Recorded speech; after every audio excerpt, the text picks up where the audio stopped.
انسان کا کام صرف سوچنا ہے کہ ایسا کر لیں گے اور ویسا کر لیں گے، اور جب زندگی ہماری امیدوں کے مطابق نہیں چلتی تو ہم پریشان ہو جاتے ہیں۔ لیکن نصیب اور مقدر کا پتہ تو صرف اللہ کو ہی ہے نا۔ آگے کیا ہوگا، کیسا ہوگا، سب اللہ کو پتہ ہے۔ ہمارے تو صرف اندازے ہوتے ہیں زندگی کو لے کر، پتہ تو کسی کو بھی کچھ نہیں ہوتا۔ توکل کو لے کر پریشان کیوں ہو؟ کیوں یہ سوچ سوچ کر فکر مند ہو کہ اگر ایسا نہ ہوا تو کیا ہوگا؟ جہاں چیزیں انسان کے بس سے باہر ہونے لگے وہیں پر دعاؤں کا بس چلنے لگتا ہے۔ تمہاری مانگی ڈھیر ساری دعائیں اللہ کے پاس جا کر تمہارے خوبصورت نصیب کی خوشخبری کرتی ہے، کیونکہ دعائیں ہی تو مقدر کو خوبصورت بنا سکتی ہے۔ دعا ہے کیا؟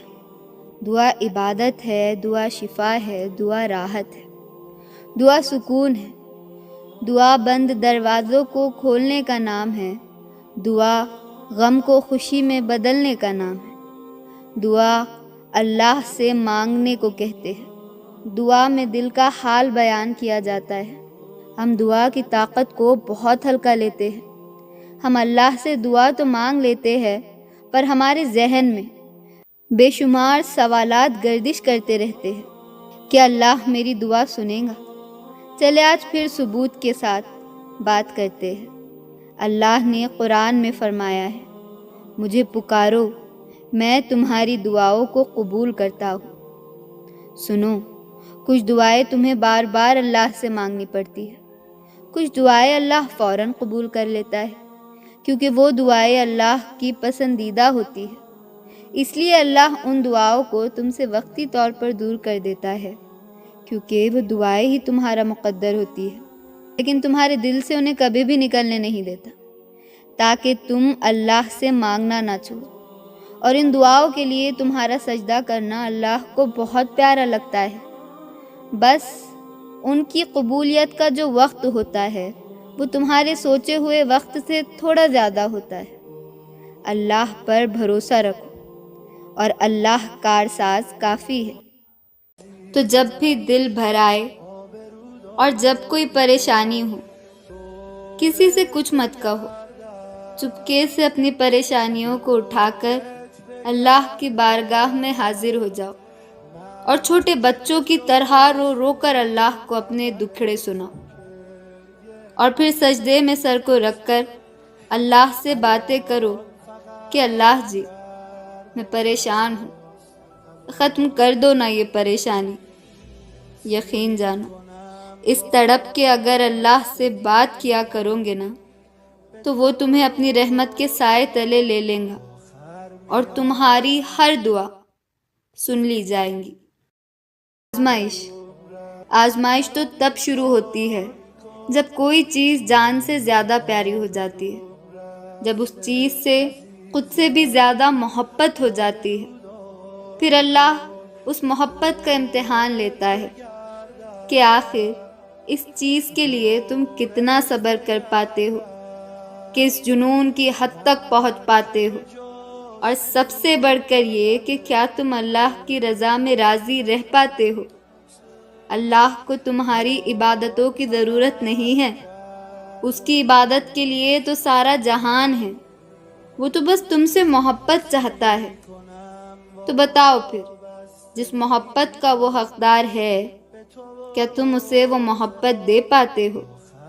آزمائش تو مختصر سی ہوتی ہے، پھر وہ ہر چیز دگنی کر کے واپس کر دیتا ہے، مگر تم نا یہ بات سمجھنے میں بہت دیر لگا دیتے ہو، تبھی تو تم اکثر بے سکون رہتے ہو۔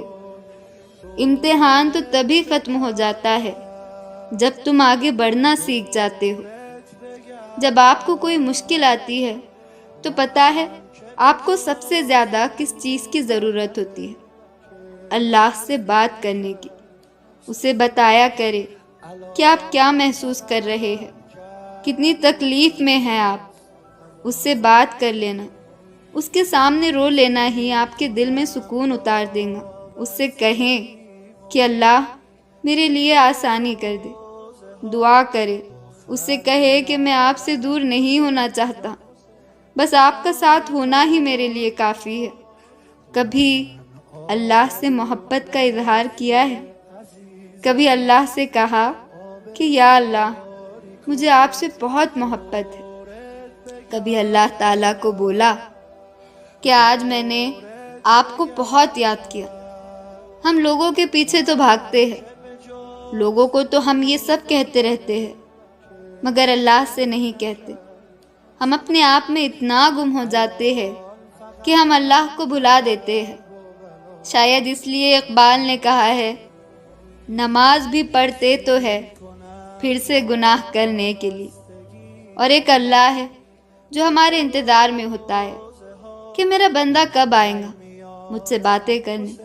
وہ دن میں 5 دفعہ ہمیں بلاتا ہے، اس کی پکار پہ بھی ہم نہ جائے تو بھلا ہم اپنی زندگیوں میں سکون کہاں سے پائیں گے؟ سے جڑی ہوں تو مسکرائی ہوں یا رب، ورنہ اس دل کے پاس کوئی وجہ باقی نہ تھی۔